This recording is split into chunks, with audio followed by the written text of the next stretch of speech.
Tanya dulu, kenapa kamu nggak suka? Oh ya aku nggak suka karena ini. Nah, jadi bagusnya tuh menurut kamu tuh kayak gimana? Nah, kalau menurut dia suka kayak begini, maka lakukan itu cuma untuk dia. Kan nggak perlu semua orang harus lihat kan? Karena kalau laki-laki normal justru menginginkan istrinya cuma bagi suaminya, cuma bagi dia, bukan untuk yang lain.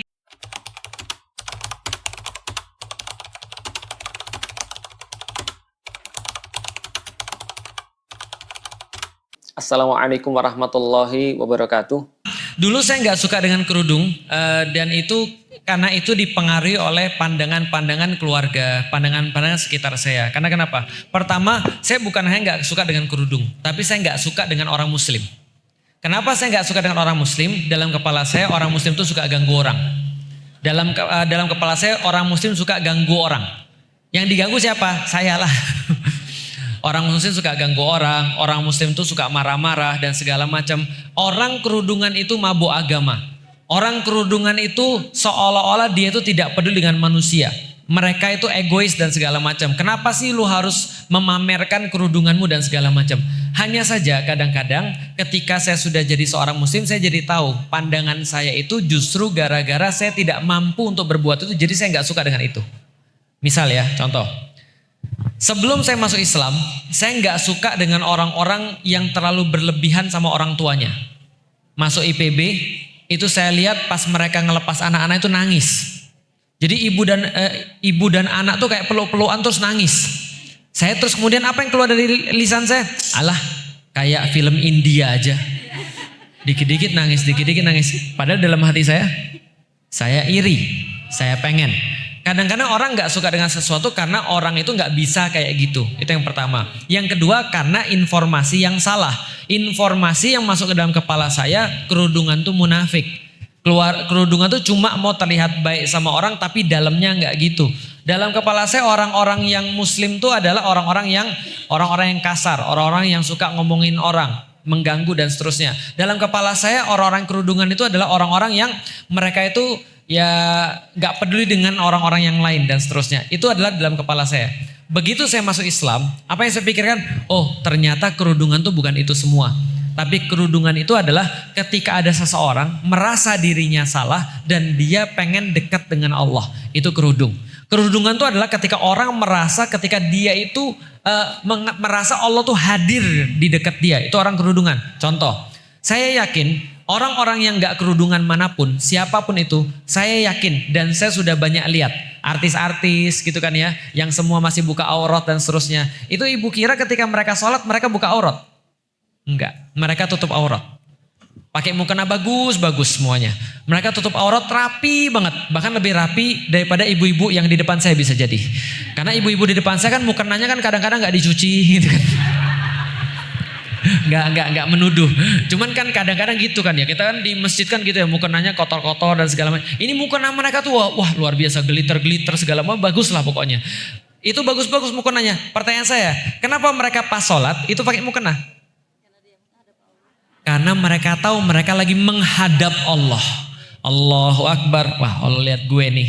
Tapi ketika mereka selesai mereka buka lagi. Nah itu, masalahnya kan di sini kan ya. Berarti Allah cuma ada pas sholat. Nah itu misalnya. Jadi cara berpikirnya. Maka saya nulis buku judulnya Yuk Berhijab. Di situ saya memberikan beberapa informasi tentang bagaimana orang harusnya memandang seorang perempuan yang berhijab. Misal, contoh, saya tanya, lebih mahal mana? Lapis legit atau pisang goreng? Lapis legit atau pisang goreng? Oke. Tahu cara buat pisang goreng, Ibu? Bisa buat pisang goreng? Bisa. Gampang atau susah? Gampang. Harganya berapa kalau dijual? 2.500. Boleh ditawar? Kalau beli banyak boleh, Ustaz. Oke, itu pisang goreng. Cara jualan pisang goreng gimana? Pinggir jalan, dikasih nampan pisang gorengnya di sana karena baru dari penggorengan jadi panas, maka masih berasap. Orang-orang beli pagi-pagi. Gimana cara orang beli pisang goreng?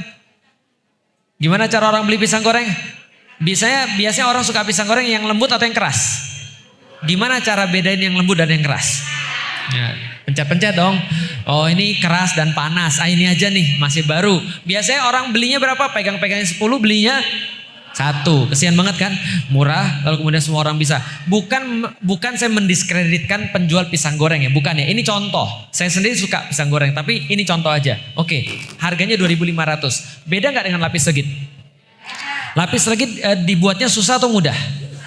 Nggak semua orang bisa buat lapis legit. Dulu ibu saya pas buat lapis legit itu masih pakai kocokan yang dipegangin. Tahu nggak ibu sekalian? Itu saya disuruh pegangin tuh. Jadi saya tahu seberapa pegelnya untuk buat lapis legit adonannya. Sampai ini udah belum mie? Belum. Udah belum mie? Belum. Capek. Setelah itu setelah ada jadi adonannya itu dikasih loyang, dipanasin, dikasih alas, terus kemudian dimasukin selapis, masukin ke oven.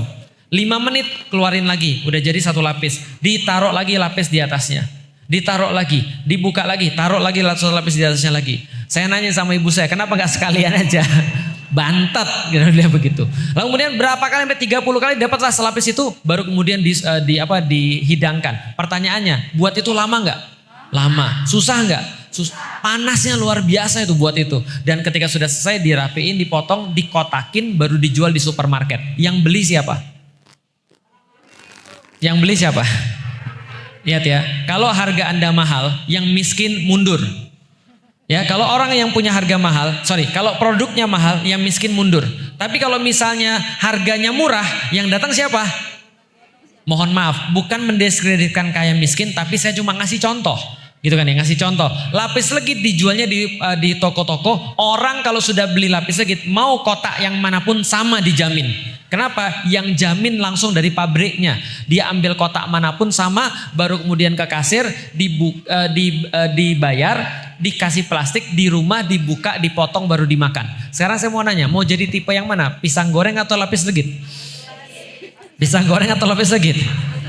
Nah kalau lapis legit berarti jangan dibuka-buka. Karena kalau dibuka-buka semua orang senang. Tapi semua orang senang, semua orang menikmati, tapi nggak beli. Tapi kalau lapis legit sudah dijamin kualitasnya seperti apa dan dia tertutup. Bisa difahami ya. Nah, sekarang balik ke ibu dan suaminya misalnya. Nih, saya mau kasih tips dan trik. Kalau begitu ibu pulang, kalau menurutmu kerudungan tuh nggak bagus misalnya, tanya, kenapa nggak bagus? Nah, di list tuh. Aku nggak mau, kamu tuh terlihat sangat tradisional, terlihat sangat agamis dan segala macam. Oke, kalau sudah dikumpulin semuanya, terus tanya, bagimu harusnya aku berpenampilan kayak apa? Nah di list tuh, aku maunya tuh kamu seksi dan segala macam. Kamu tuh harus gini supaya kamu tuh terlihat ini segala macam. Terus bilang sama dia, boleh nggak kalau gitu? Aku mau untuk berpenampilan kayak gini, aku mau, tapi cuma untuk kamu. Bisa kan? Paham nggak sih maksudnya? Artinya ini kan ada jalan tengahnya nih. Dan ini yang kadang-kadang juga tidak diperhatikan sama ibu-ibu. Kadang-kadang suami itu komplain, bukan semua dia komplain. Dia komplain itu biasanya dia komplain itu cuma karena perlakuan Anda terhadap dia, bukan semuanya. Paham gak sih maksudnya? Bukan semuanya. Tapi kalau perlakuan Anda kepada dia itu sudah selesai, biasanya yang lain dia gak akan perhatikan. Itu laki-laki itu begitu. Maksudnya gimana Ustadz? Contoh ya, kalau laki-laki ngomel ya, laki-laki ngomel, kamu nih gini, kamu nih gitu, ini gak benar, ini gak begitu. Sebenarnya dia cuma kurang urusan itu aja. Paham gak sih maksudnya? Tapi yang lain jadi dikomplain. Sebenarnya dia cuma kurang dirawat dan cuma kurang diurusin aja. Paham gak sih maksudnya? Contoh lagi ya, kalau dia misalnya lagi gak ada uang, itu semuanya diprotes tuh biasanya tuh. Nah tugas Anda itu gimana caranya untuk menenangkan bahwa uang tuh bukan segala-galanya.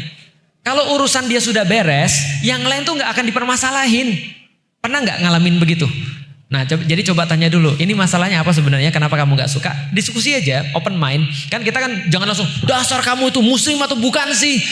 Orang yang kerudungan gak suka. Tahu gak banyak suami-suami yang lain mau istrinya kerudungan gak bisa. Kamu terusnya beruntung punya istri kayak aku, jangan gitu.